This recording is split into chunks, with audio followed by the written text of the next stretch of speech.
Okay, assalamu alaikum warahmatullahi wabarakatuh. Hope you're doing well. We're continuing our wonderful reading of the Battle of Yarmouk, okay, on the plains of Yarmouk. And this deals with the biography of Khalid bin Waleed, deals with the conquest of Syria, about the dynamics of stratagems that the Romans would use, and also the Muslims during this ancient time, okay? So let us continue upon that path. Don't forget, the plains of Yarmouk, there is about 30,000, give or take, of the Muslim strength, and the Romans still have the larger numbers, okay? So remember that. And remember, Zarar is still alive, doing well, okay? But remember, we were dealing with the ravine. And in this ravine, everything is really close. And the Romans are trying to climb up, but they can't. And they're getting pelted by stones and twisting and stepping on each other. So it's a bit of chaos going on. And, you know, this is a very unique example. Assalamu alaikum, Hassan. Let's begin. Bismillah. Moving like stampeding cattle, the Roman rabble reached the edge of the ravine.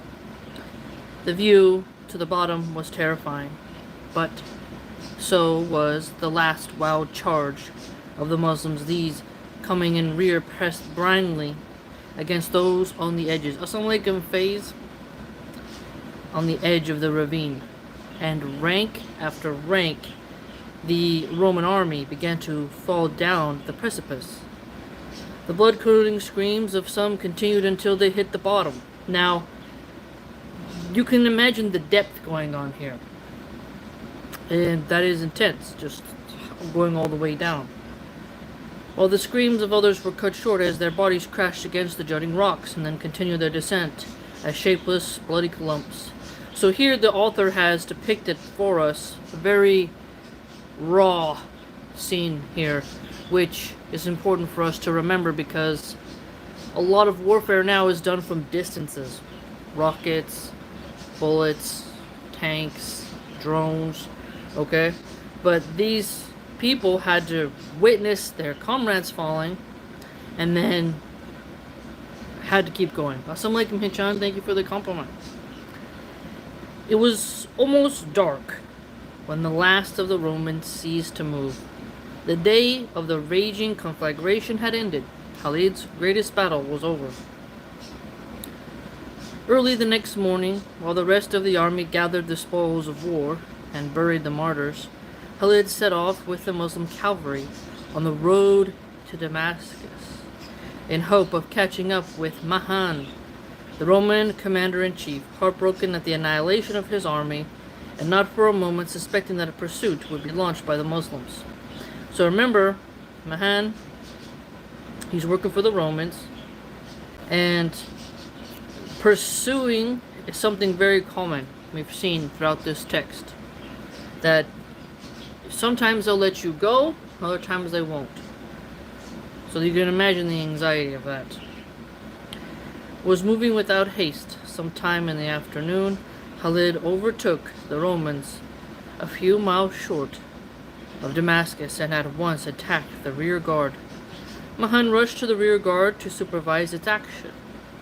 And here the king of Armenia, the commander-in-chief of the imperial army, was killed by a Muslim horseman.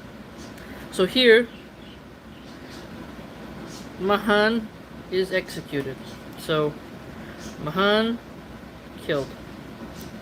I wonder if we'll know who. Soon after his death, the Roman cavalry broke up into groups, and riding away to the north and west escaped the clutches of Khalid. Okay, so unfortunately we don't get to find out who did that. But remember, the Muslims have consistently taken out the important Romans, okay? The people of Damascus now came out to greet Khalid. They reminded him of the pact which he had made with them on the surrender of the city 2 years before, and Khalid assured them that they were still under its protection. Assalamu alaikum, Dominant. I'm doing good, hope you're doing well. The next day, Khalid rejoined the Muslim army on the plain of Yarmouk. The Battle of Yarmouk was the most disastrous defeat ever suffered by the Eastern Roman Empire, and it spelled the end of Roman rule in Syria. So, what are we learning so far? When you learn about ancient Rome, you learn about Italian history in general, we don't really get a lot of talk about Syria, Muslims in general, okay? And so I think it's really educational that we are, through learning about Khalid bin al-Walid, we have also begun to learn about Italian history, right? It's just really quite fantastic. The following month, Heraclius would depart from Antioch and travel by the land route to Constantinople. On arrival at the border between Syria and what was known to the Muslims as Rome, he would look back toward Syria and, with a sorrowing heart, lament salutations to thee, O Syria, and farewell from one who departs. Never again shall the Roman return to thee except in fear. Oh, what a fine land I leave to the enemy. And that's from Tabari, volume 3, page 100, and Balazuri, page 142, in case you want the citation. MashaAllah tabarakallah. As an example of military operation, the Battle of Yarmouk combined many tactical forms. Okay, tactical forms: the frontal clash, the frontal penetration, counterattack and repulse, the flank attack, the rear attack, and the outflanking maneuver. Khalid's plan of remaining on the defensive until he had worn down the Romans had worked admirably. During the defense phase, lasting 4 days, every offensive blow by Khalid had been a limited tactical maneuver to restore his defensive balance. So key words here: tactical maneuver, defensive balance, offensive blow. Only when it was certain that the Romans were badly hurt and no longer capable of fighting offensively did he launch his counteroffensive. So counteroffensive and then offensive. On the last day of battle, on this day, he rolled up the Roman position from a flank, but only after he had separated the cavalry from the infantry and rendered the latter helpless. Then he had driven the Roman infantry into the corner formed. Okay, notice this. He drove them into the Wadi Urakad and the Yarmouk River. So using the landscape to really hammer it home. And if you're really interested in how landscape plays a role, read Sun Tzu's The Art of War. Having already positioned Zarar at the crossing of the ravine so that none might escape, and launched his last all-destroying assault. Again, the anvil of the Wadi Rakad, the Muslim hammer, had crushed the Roman army to powder. So, look at that. It's intense. It's arching up. Having Zarar there at a tactical retreat point, key. It is known that the Muslims lost 4,000 men in this battle, and those who did not carry wounds on their persons were few indeed. But the Roman casualty figures vary. Waqidi's estimate is exaggerated to an unacceptable degree. Tabari in one place gives the Roman dead as 120,000, but elsewhere quotes Ibn Ishaq's estimate of 70,000. Balazuri also gives the Roman dead as 70,000. This last figure appears to be reasonable, and about 45% of the Roman army. Of these, 70%, about half fell on the plain, and half fell in the ravine. So notice this. The battlefield people fell, but when they were trying to retreat, use the ravine, Zarar was there, was able to cut that off. Some 80,000 men got away, most of them horse and camel mounted, so speed, right? He wanted to get away then, well, guess what? A camel and a horse was your best option. Going on foot, not so much. Because remember, the Muslims are going to pursue on a horse, so if you're on your feet, there's not really too many places to hide now, is there? Some 80,000 men got away, most of them horse and camel mounted, including those who escaped before the Muslim ring was closed. Many may even have succeeded in crossing the Wadi Rakad at places where it was not so precipitous. The Battle of Yarmouk was a glorious victory for Islam, and the plain of Yarmouk and the Wadi Rakad provided ample, if gruesome, evidence of it. MashaAllah. Hello, local Lico.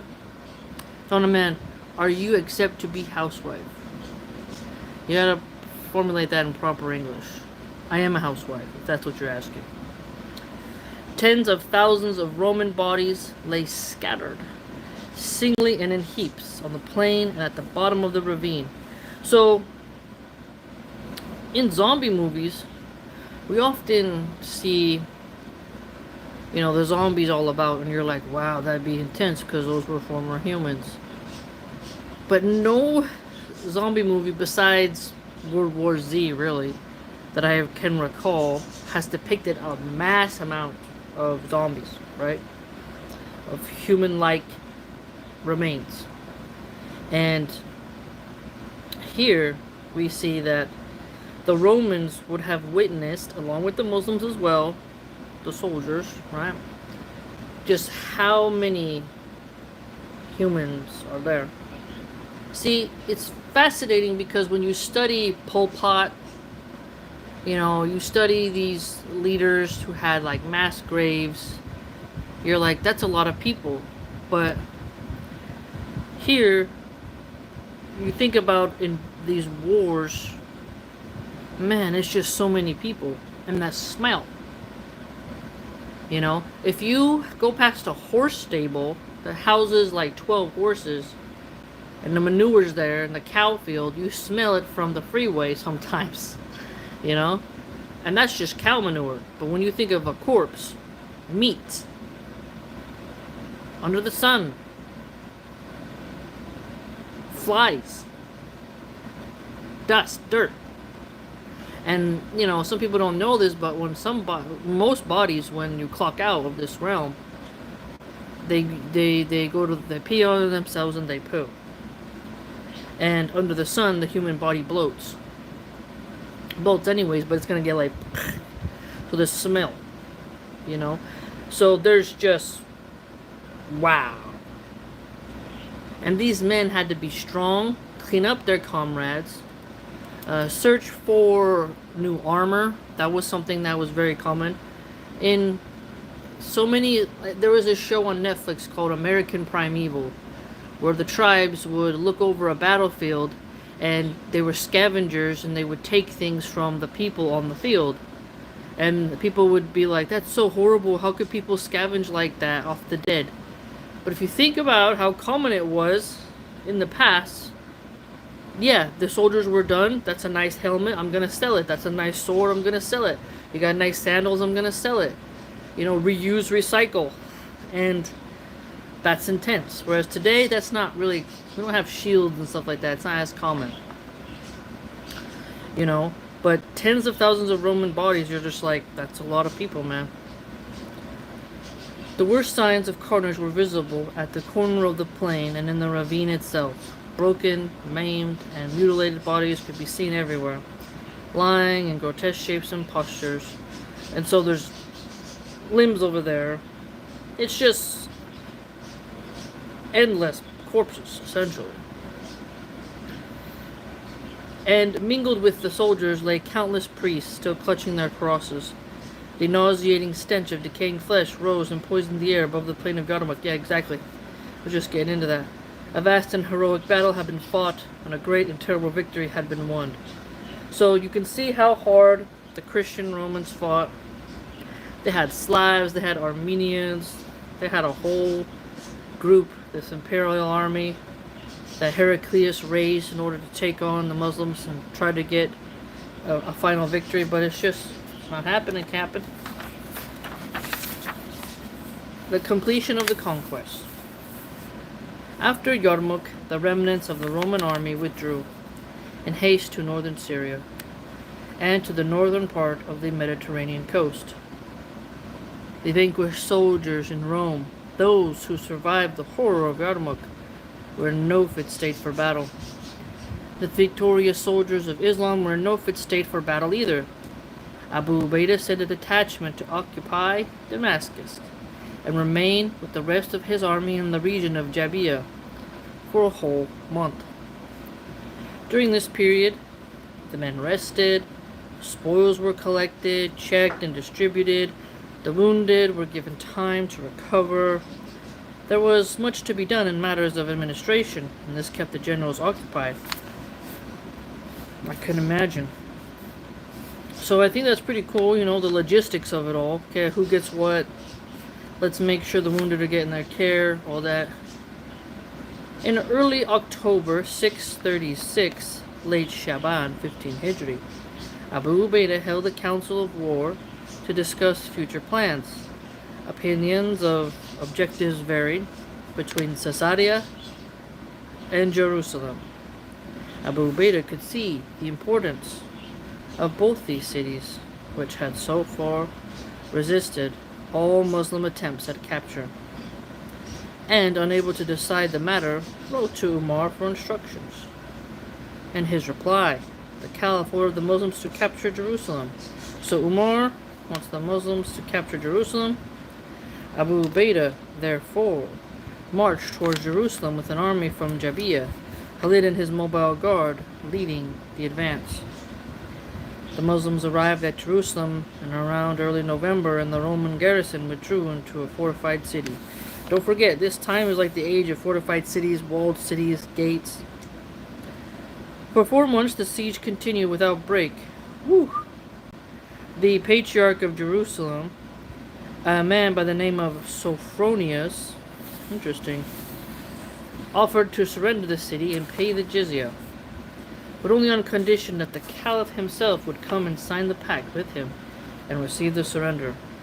So he wants Umar bin al-Khattab to show up and sign it in person.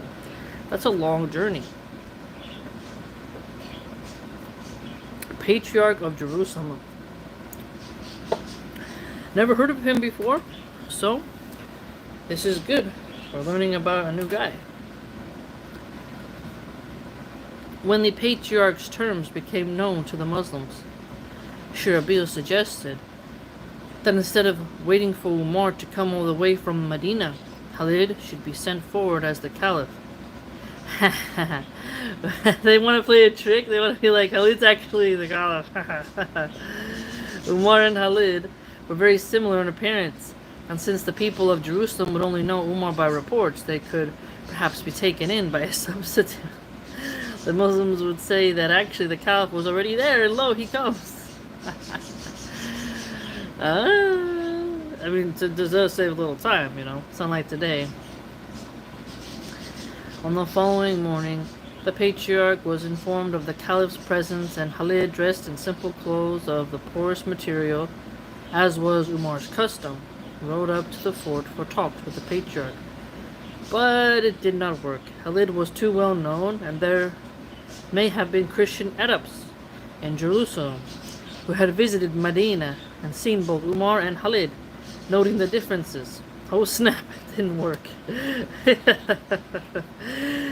Now it said here, simple clothes of the poorest material, as was Umar's custom. Now this is important. Why? If you're dropping, I'm not really into suits, but I know that there's some women who like men in really expensive suits. I never understood why you would spend that much money. Sure, they're fitted and tailored, but it's just so, you just feel so stuffed. I don't know, so it's such an uncomfortable clothing. You don't really need these $200 jeans, $400 shoes, $150 hat. It's like you're just racking up prices, trying to flex like you have money, but it's very odd. And you see here that Umar, he's not trying to be like the kings of England, with a giant red robe It drags on the ground with tights and heels. It's funny when you go and you look at past generations of the monarchs of England, how bizarre they dressed. Even the founding fathers, their powdered wigs and their clothes and their fluffiness. You're just like, this is crazy. So you see the humbleness of our leaders and how they dressed, and I admire that. Moreover, the patriarch must have wondered how the great caliph happened to be there just when he was needed. Anyhow, the trick was soon discovered, and the patriarch refused to talk. When Khalid reported the failure of his mission, Abu Ubaidah wrote to Umar about the situation and invited him to come to Jerusalem and accept the surrender of the city. In response, the caliph rode out with a handful of companions on what was to be the first of his 4 journeys to Syria. Umar first came to Jabiyah, where he was met by Abu Ubaidah, Khalid, and Yazid, who had traveled thither with an escort to receive him. Amr bin al-As was left as commander of the Muslim army besieging Jerusalem. Wow.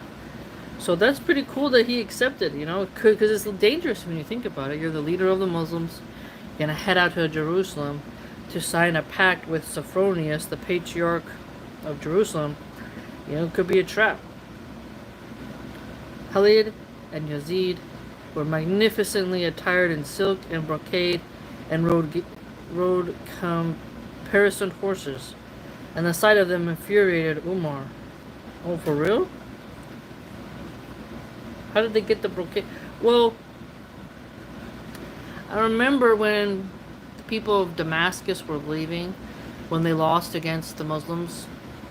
Remember how when they fled, there was like a bunch of brocade robes and stuff? And the middle of brocade, it was called. So, around this time period, brocade seemed to have been a very valued commodity. And if you look at it today, those take time. Those do take time. Machines are taking over, so it's not as hard. But doing that stuff by hand, thousands of years ago, definitely hard. Dismounting from his horse, he picked up a handful of pebbles. Oh, what you gonna do? From the ground and threw them at the 2 offending generals. Shame on you, shouted the caliph, that you greet me in this fashion. It is only in the last 2 years that you have eaten your fill, and shame on what abundance of food has brought to you. By Allah, if you were to do this after 200 years of prosperity, should still dismiss you. Oh wait. Shame on what abundance of food has brought you to. By Allah, if you were to do this after 200 years of prosperity, I should still dismiss you and appoint others in your place. And that citation says At-Tabari, volume 3, page 103. Okay, so I notice here we got a lot of good quotes from Tabari, volume 3.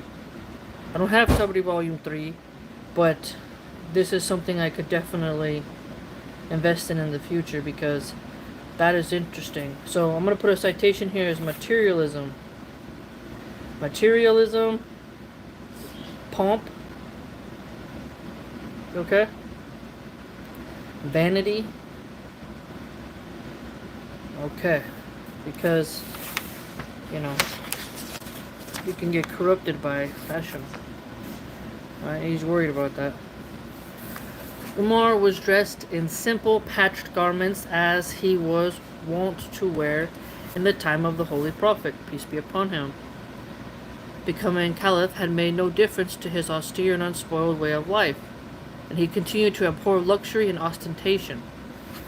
I think that's really healthy, man. I really do. I know it's super popular to see like Floyd Mayweather, that fat rapper Khalid, which is weird.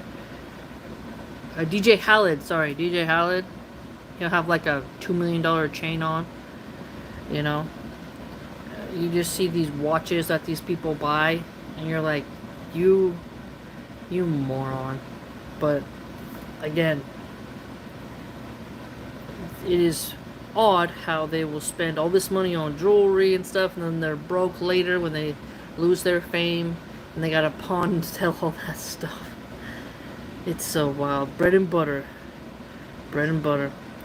Recovering from their discomfiture, Khalid and Yazid hastily opened their robes and showed the armor and weapons which they wore underneath. "O Commander of the Faithful," they cried, "these are only garments. We still carry our weapons." Umar was sufficiently mollified by this reply. Now Abu Ubaidah walked up, dressed as simply and unaffectedly as always, and the Caliph and the Commander-in-Chief shook hands and embraced each other. Oh, so Abu Ubaidah was dressed right for Umar's reception. You notice that?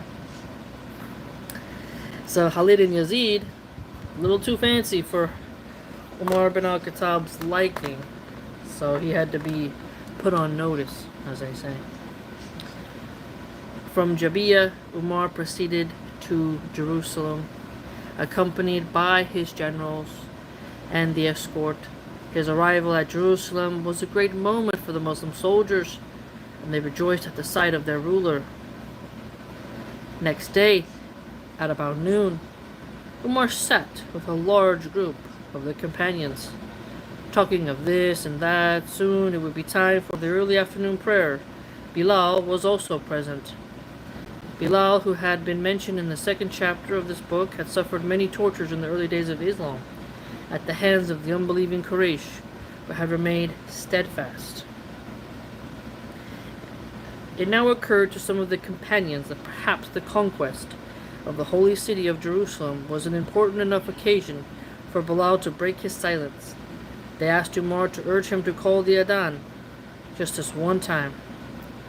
Umar turned to Bilal. "O Bilal, the companions of the Messenger of Allah implore you to call the Adhan and remind them of the time of the Prophet, on whom the blessings of Allah and be peace."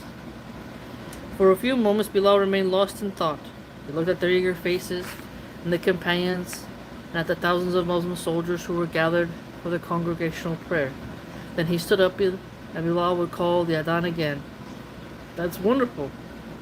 You can see that. Okay, great. Abu Ubaidah marched to Damascus, which was already in Muslim hands, and then to Emesa, which welcomed his return. His next objective was Canasirine, and towards the army advanced with Khalid and the mobile guard in the lead. After a few days, the mobile guard reached Hazir, 3 miles east of Canasirine, and here it was attacked in strength by the Romans. The Roman commander at Canasirine was a general named Minas. Look at that. Okay, so Minas, Meenas. First time we're hearing of him. A distinguished soldier who was loved by his men. Mina knew that if he stayed in Canasirine, he would be besieged by the Muslims and would eventually have to surrender, as at present no help could be expected from the emperor. Whew, that's a tight spot. So they're like, "Hey man, you think that Heraclius is gonna send some guys out to reinforce you? No way, Jose." He therefore decided to take the offensive and attack the leading elements of the Muslim army well forward of the city and defeat them before they could be joined by the main body. With this plan in mind, Minas attacked the mobile guard at Hazir with a force whose strength is not recorded. He either did not know that Khalid was present with the leading elements of the Muslim army, or did not believe all that he had heard about Khalid. Oh, it would have been cool if we would have known how many he had, but it's really cool that we get to at least know some, right? Because we're lucky to even have the numbers we do have.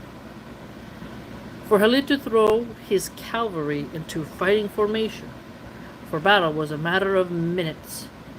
As soon as fierce action was raging at Hazir, the battle was still in its early stages when Minas was killed. Oh no. It's like, "Hello, meet Minas." A few paragraphs later, he's dead. Another Roman murked. Hello, goodbye. And as the news of his death spread among his men, the Romans went wild with fury and attacked savagely to avenge their beloved leader's death. But they were up against the finest body of men of the time. Their desire for revenge proved their undoing, for not a single Roman survived the Battle of Hazir. Look at that. Annihilation. So, Battle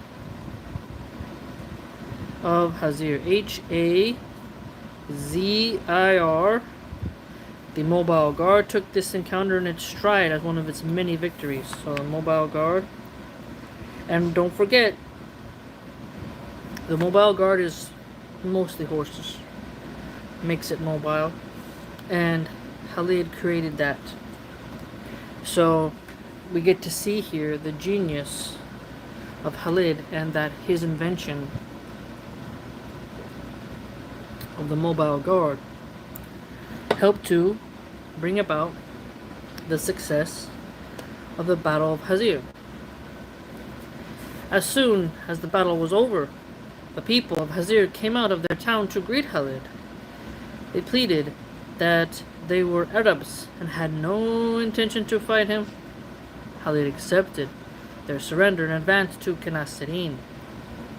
When Umar received reports of the Battle of Hazir, he had made no attempt to conceal his admiration for the military genius of Khalid.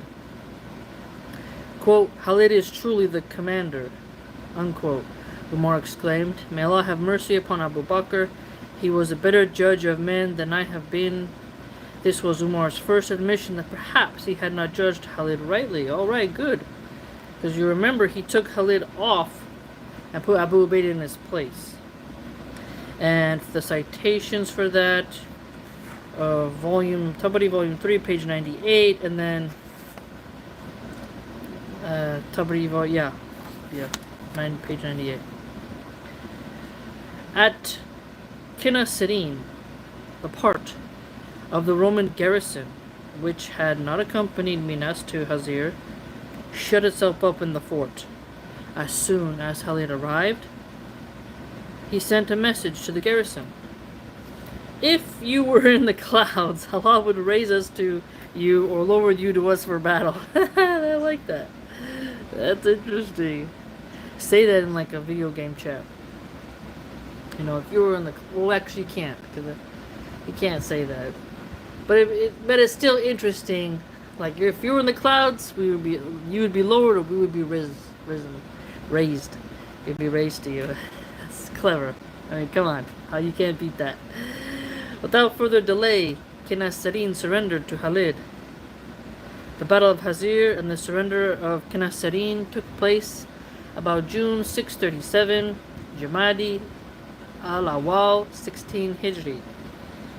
Abu Ubaidah now joined Khalid at Kenasserine, and the army marched to Aleppo, where a strong garrison under a Roman general named Joachim held the fort. So they're in Aleppo, a strong garrison. You got the Roman Joachim.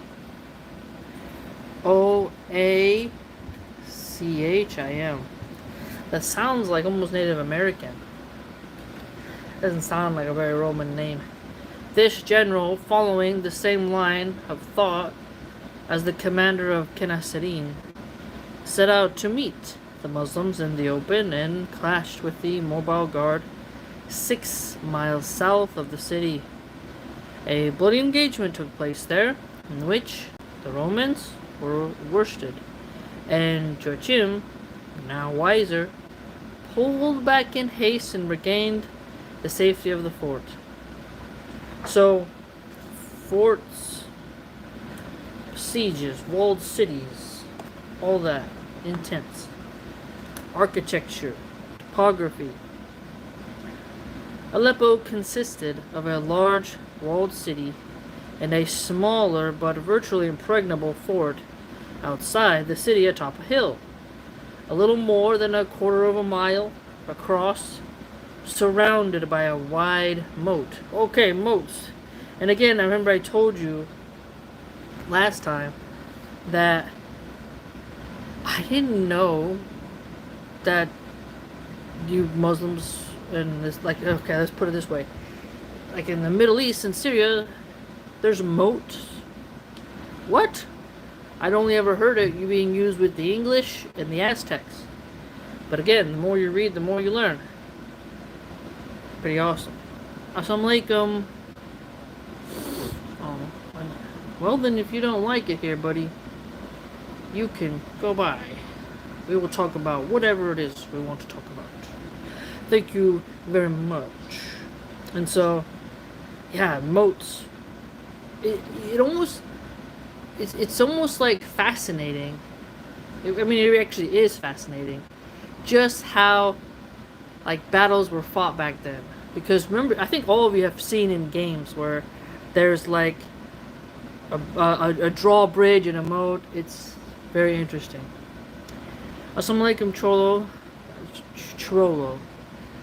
And then someone said, don't forget the role of Ikramah, son of Abu Jahl, with his 400 soldiers in this victory. Remember that Abu Jahl was the greatest enemy of Islam. We read about Ikramah. He died. Yeah, Ikramah has already died in the story. So, yeah, we've already discussed Ikramah. Maybe you didn't get to see those videos, but we've already discussed them. Okay. The Muslims moved up and laid siege to the fort. Joachim was a very bold commander and launched several sallies to break the siege, but received heavy punishment every time. After a few days of this, the Romans decided to remain in the fort and await such help as Heraclius might be able to send. So again, the cool thing about forts is if you have provisions, you can hold out. But if you get surrounded, well, your resupplies, coming in is gonna be hard. So it's like this double-edged sword, quite literally. Heraclius, however, could send none. And 4 months later, around October 637, the Romans surrendered on terms. Nice, mashallah. The soldiers of the garrison were allowed to depart in peace. But Joachim would not go. He became a Muslim and elected to serve under the banner of Islam. So look at that. We got a Reaver in the house. Okay, so let's write that down. Joachim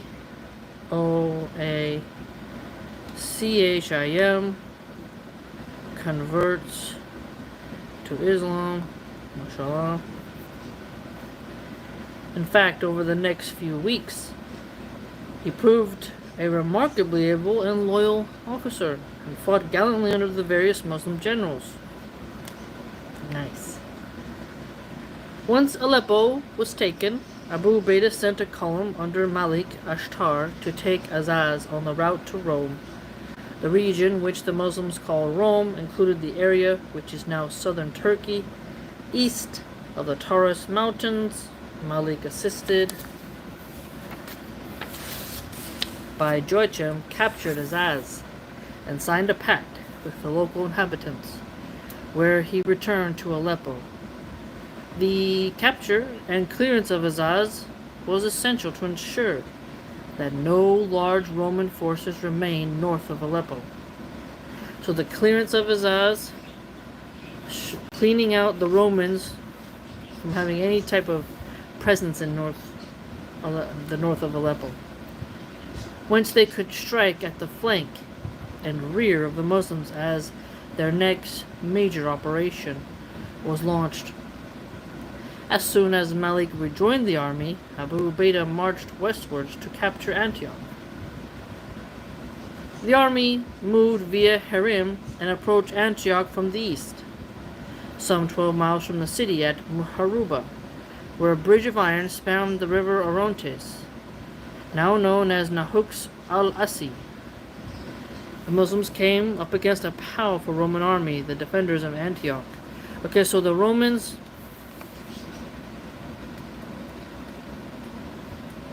are in possession of Antioch.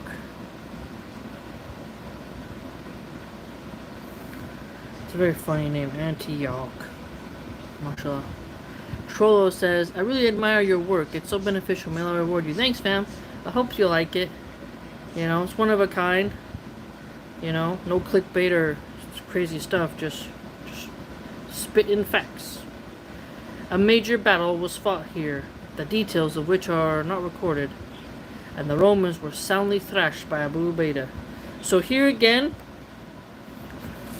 the Muslims beat the Romans at Antioch.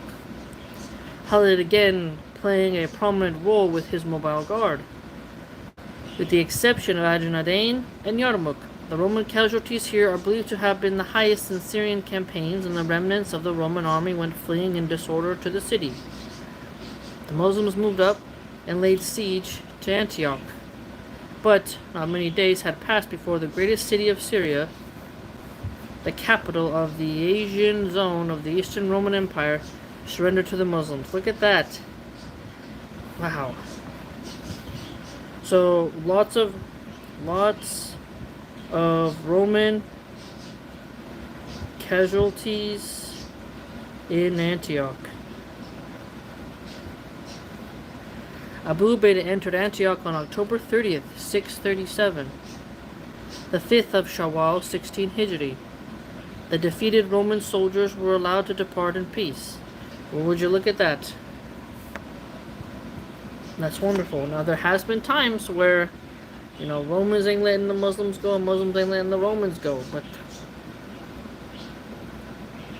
you can see that there's this honor of, like, they're whipped, and they're beaten, so let that wounded horse trot on out. Following the surrender of Antioch, Muslim columns moved south along the Mediterranean coast and captured Latakia, Jabla, and Tartus, thus clearing most of northwestern Syria of the enemy. Okay, so the Muslims have cleared much of northwestern Syria of the Roman presence. Abu Ubaidah next returned to Aleppo, and during this move, his columns subdued what remained of northern Syria. Khalid took his mobile guard on a rabbit eastward up to the Euphrates, in the vicinity of Munbij, but found little opposition. In early January 638, he rejoined Abu Ubaidah at Aleppo. So 638. It's always important to keep track of these years. All of Syria was now in Muslim hands. Look at that. So it's right over here. By 638, there's a large Muslim presence in Syria. Abu Ubaidah left Khalid as commander and administrator at Qanasirine and returned with the rest of his army to Emesa, where he assumed his duties as governor of the provinces of Emesa, of which Qanasirine was then part. From Qanasirine, Khalid would keep watch over the northern marches. MashaAllah. By the end of 16 Hijri, correspondingly roughly 637 AD, all Syria and Palestine was in Muslim hands. You'll hear stupid Christians say, magatard Christians, oh, Palestine never existed, it doesn't exist. And you're like, you illiterate bum. So ignorant, I swear. I think MAGA Christians have to be the most lowest IQ Christians on the planet. Except for Caesarea, which continued to hold out. The various Muslim commanders settled down to their duties as governors of provinces. Amr bin al-As in Palestine. Cool, let's see this, right? Shurabil in Jordan. Yazid in Damascus. But he's also fighting at Caesarea, don't forget. Abu Ubaidah in Emesa. Khalid had lower appointment as administrator in Qanasirine. Cho says, well, you're right. There's nothing as beneficial as learning facts. True that. True that, man. This state of peace continued for a few months until the midsummer of 638, when the clouds again darkened the sky over northern Syria. This time, the Christian Arabs of the Jazeera took to the warpath. Wow. 638. Heraclius was no longer able to attempt a military comeback in Syria. In fact, he was now more worried about the rest of his empire. I mean, it's just... I couldn't imagine him sitting at his desk at night and being like, yeah, that didn't go well. It's crazy. If which, after the destruction of his army at Yarmouk and Antioch, was extremely vulnerable to Muslim invasion. So, Heraclius has watched... I want you to realize, like, Heraclius raised like such a large force, and he just lost. You think about that? I mean, wow. And then at Antioch, look at that, taken out. So, whee, crazy. To gain time for the preparations of his defenses, it was essential to keep the Muslims occupied in Syria. And he did this by inciting the Arabs of the Jazeera to take the offensive against the Muslims. Bound to him by ties of religion, they submitted to his exhortations, and gathering in tens of thousands, began preparations to cross the Euphrates and invade northern Syria from the east. So you see how Christians will pretend, no, we were pacifists forever. Like, we just wash feet, we're kissing our enemies' cheeks. Hippie Jesus is out there. This is, peace be upon Jesus, but I'm talking about how they depict Jesus and Christians in the modern era. But if you see here, Heraclius, he's going to the Christians, the Arab Christians of the Jazeera, and being like, hey, look, we're brothers in faith.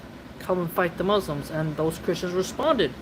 And we have seen at the Battle of Yarmouk, there was Christian Arabs there fighting. So this fantasy that Christians never participated in war outside of the Old Testament, right? It's just not true. It's just fascinating. Okay? And next time you have a white supremacist Christian MAGA cult member hate your skin color, tell them, do you realize that there was Christian Arabs who actually fought Muslims? Now, for us Muslims, we're like, hey, why you gotta go racial?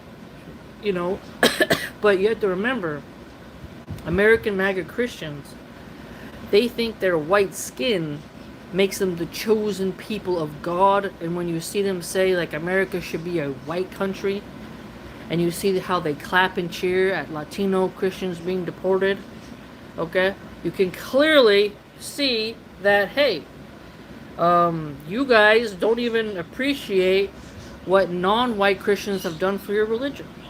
And call them out, because there is no verse in the Bible that says whites are the chosen race of God.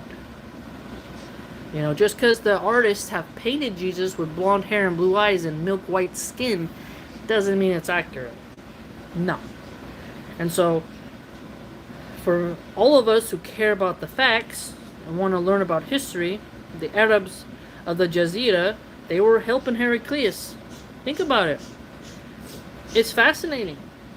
Because when you say Christians today, Christians see white in their brain first.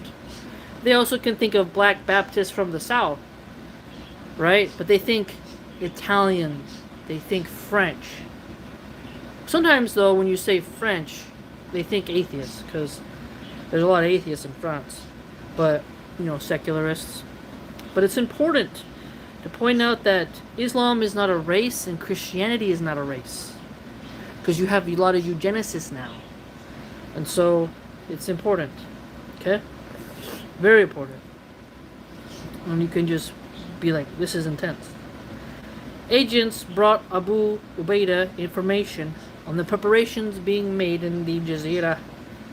As hostile Arabs began their move, Abu Ubaidah called a council of war. Assalamu alaikum, Shug.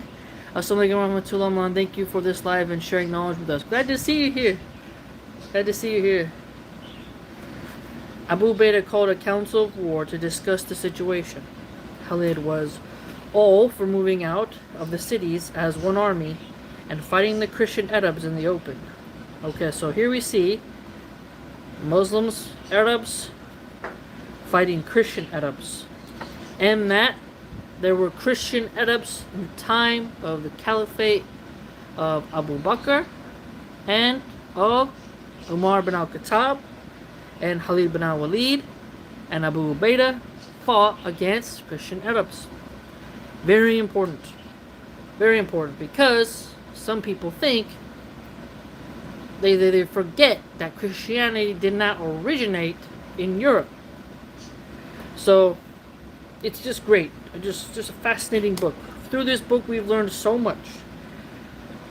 But the other generals favored a defensive battle at Mesa. Abu Ubaidah sided with the majority and pulled in the mobile guard from Kenasirin and other detachments from places which they had occupied in northern Syria. He concentrated his army at Mesa and at the same time informed Umar of the situation. Now, what are we learning here as well? You'll see people say the founding fathers of America wanted America to be a white Christian country only. No, that's not true. And they'll say today America should stay a white Christian country. But if you think about, let's take Syria for an example.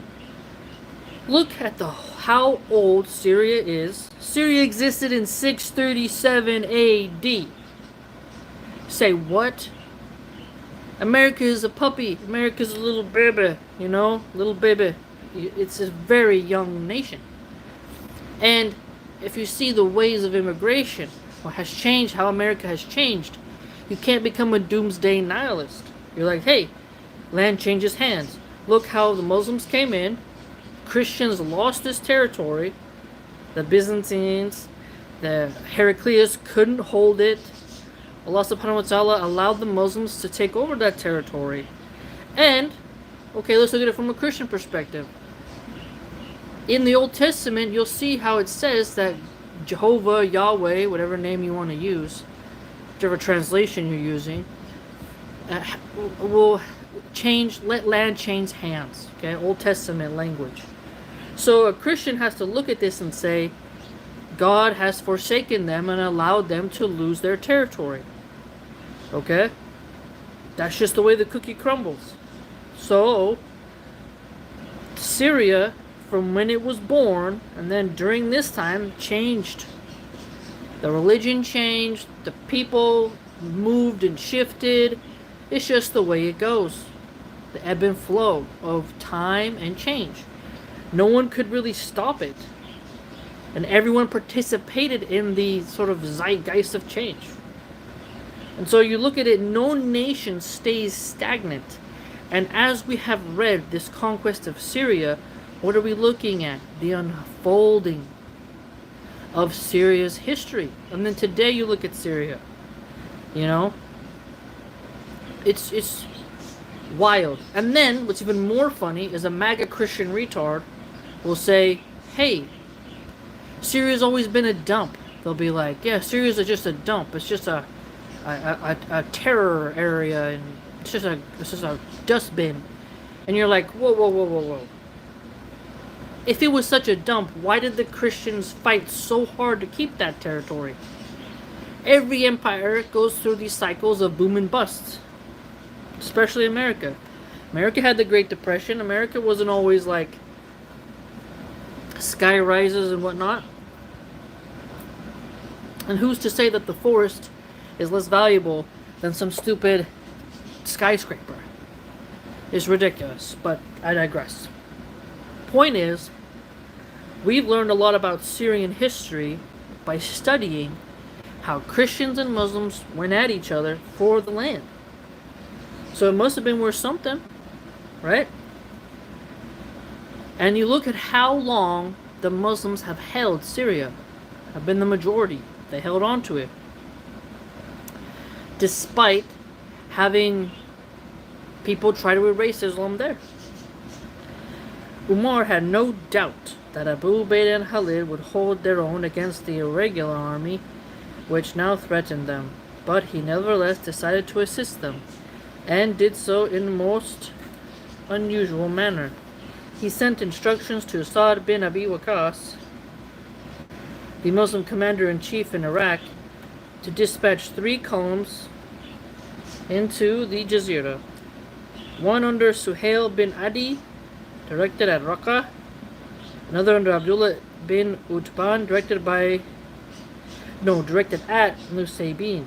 So here we have Sa'd bin Abi Waqqas, Suhail bin Adi, and Abdullah bin Utban.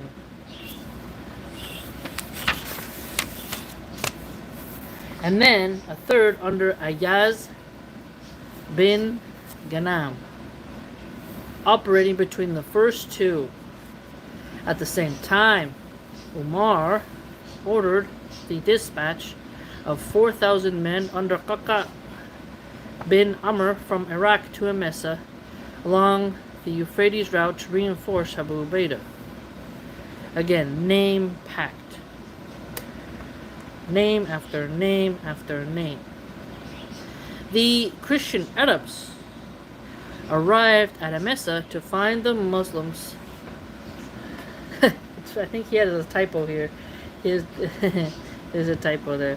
It says Muslimes. Wait, yeah, maybe it's a typo. It looks like a typo. Safely fortified. Yeah, because it's like it says Muslims instead of Muslims. And not knowing what else to do, laid siege to the city. But hardly had the siege begun when messengers came galloping from the Jazeera to inform them that the 3 Muslim columns were marching from Iraq towards the Jazeera. The Christian Arabs now realized the absurdity of their situation. While they were fighting the Muslims in Syria, pulling Heraclius' chestnuts out of the fire for him, their own land was about to fall to the Muslims, coming from another direction. They abandoned the siege and hastened back to Al Jazeera. Look at that. Which was the only sensible thing to do. Qaqa arrived at Emesa 3 days after the departure of the Christian Arabs. As soon as the 3 Muslim columns from Iraq heard of the return of the Christian Arabs, they halted on their route to await further instructions from Sa'd. Their mission had been accomplished. With this neat and indirect maneuver, Umar had repulsed the invading army of the Jazeera without shooting an arrow. Man, very awesome. We'll pause there. Let's just refresh some names. Ayaz bin Ghanam, okay. Qaqa bin Amr. We have Sa'd bin Abi Waqqas, Suhail bin Adi, Abdullah bin Utban, 637 AD. Okay. Shurabil is in Jordan, Yazid in Damascus. Heraclius is just lost Syria. The mobile guard is such a wonderful tool that the Muslims have, and it's just great. Lee Major says, wait, start over, I just got here. Just rewind and be kind. Krollo says, I see the pride of Islam has grown within you, and that is something noble and wonderful to witness. Thanks, fam. Okay. Now remember, we learned a lot about the topography of Syria, and we have witnessed through this text so many battles that took place, but also the encroachment and slowly taking over that the Muslims did of Syria with precision battles. Okay? And remember, Joachim, he was a Roman, and then he became a Muslim. He was a general, a Roman general, and he was holding the fort in Aleppo. Okay? and he became Muslim, which is pretty cool. So let's not ignore the revert. He's a revert. And remember that Kinasirin surrendered. And then the Battle of Hazir. And the mobile guard of Khalid was really important and key to the Battle of Hazir, okay? And Minas, he dies. He was a Roman as well. He was a Roman commander at Kinasirin. And he was a very distinguished soldier who was really loved by his men, as was noted. And so, that's intense. Okay. Now, don't forget that there was Khalid and Yazid showed up in some robes with brocade. Umar bin al-Khattab was not really fond of that because he abhors luxury and ostentatious personalities, and he chucked some pebbles at them. I mean, think about that. Okay? Like, Khalid is a pretty scary dude when you think about it. He's taking out some heavy hitters. And so you have the personality of Khalid and the personality of Umar coming at each other, but they got respect.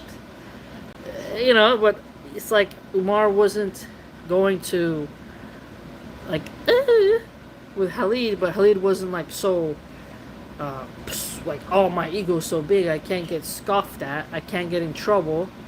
So you can see the camaraderie there, the understanding, but also the ability of these two potent men to one to accept chastisement and one to give chastisement despite the person's position. Isn't that cool? You know? It's really awesome. And don't forget, the Battle of Yarmouk was won. It was a very important battle.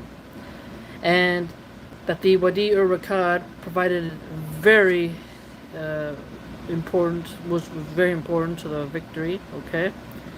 Now, the amount of casualties that are reported from that battle, which lasted 6-7 days, give or take, ranges between, for the Roman side, between 70,000 and 120,000, percentage-wise, 40 to 45% to 50% of the Romans. Okay, so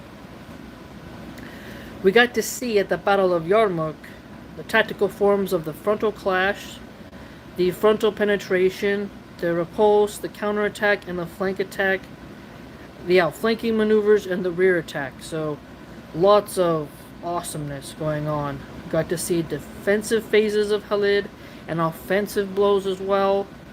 Okay, the Eastern Roman Empire lost its rule in Syria to the Muslims under the Caliphate of Umar bin al-Khattab, and with the great Muslim commanders of Abu Ubaidah and Khalid bin Waleed, Zarar playing a huge role. Guy's a legend, okay? His sister took out Thomas's eye, don't forget. Okay, Zarar was captured, he got rescued. Super intense, okay? We have learned quite a lot. Subhanallah. Mahan, the Roman commander-in-chief, he was also killed. Okay? And he was killed by a Muslim horseman. We don't know his name. And don't forget that at the edge of the ravine, when there was people trying to get out of there, Zarar, he charged at the Romans. They went sliding down. It was chaos. It was a very bottleneck, narrow exit. Okay? It's just gnarly. Absolutely gnarly. And remember that during the night, Khalid sent Zarar with 500 horsemen from the mobile guard to make a wide detour of the Roman left to get behind the Wadi ur Rakad and occupy that blocking position so that they couldn't really get out. Okay?